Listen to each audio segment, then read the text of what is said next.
30 బాల్కి 30 క్రీజ్లో భయంకరమైన finishers David Miller and henry Klaasen.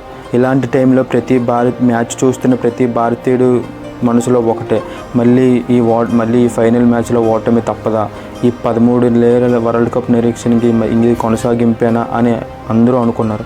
కానీ అవన్నిటిని తెరదించుతూ హార్దిక్ పాండ్యా తనదైన స్కిల్ని ఉపయోగిస్తూ స్లో బాల్తో హెన్రీ క్లాసెన్ని పెవిలియన్కి పంపిస్తే, ఆ తర్వాత జస్ప్రీత్ బుమ్రా, హర్షదీప్ సింగ్ అండ్ హార్దిక్ పాండ్యా తనదైన స్కిల్ అంతటిని యూజ్ చేసి బ్యాటర్స్ని కట్టడి చేసిన విధానం నిజంగా ఎక్సలెంట్.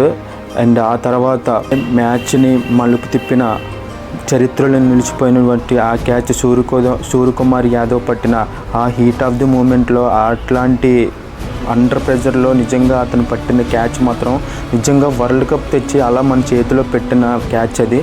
నిజంగా సూర్య ఒక ప్రెజెన్స్ ఆఫ్ మైండ్కి మాత్రం ఎక్సలెంట్ అవుట్ స్టాండింగ్ ఎఫర్ట్ అని చెప్పాలి. అండ్ ఆ తర్వాత heart and soul of Indian cricket Rohit Sharma and Virat Kohli. Rohit Sharma తనదైన నిర్ణయాలతో, తనదైన కెప్టెన్సీతో కీలకమైన సమయాల్లో బౌలింగ్ చేంజెస్ చేస్తూ మొత్తం ఎంటైర్ టోర్నమెంట్ని విశ్వవిజేతగా నిలబెట్టిన Rohit Sharma excellent captaincy. And Virat Kohli ఫైనల్లో ఆడిన ఇన్నింగ్స్ మాత్రం నిజంగా మన ఇండియాకి ఒక చరిత్రలో నిలిచిపోయే ఇన్నింగ్స్ ఆడాడు.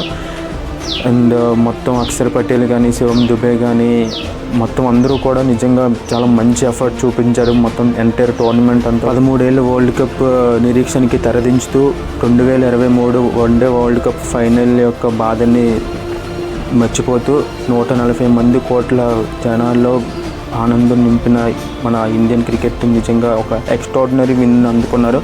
Excellent efforts. ఈ వీడియో ఇన్ఫర్మేటివ్గా అనిపిస్తే లైక్ చేయండి. మరిన్ని వీడియోస్ కోసం సబ్స్క్రైబ్ చేసుకోండి.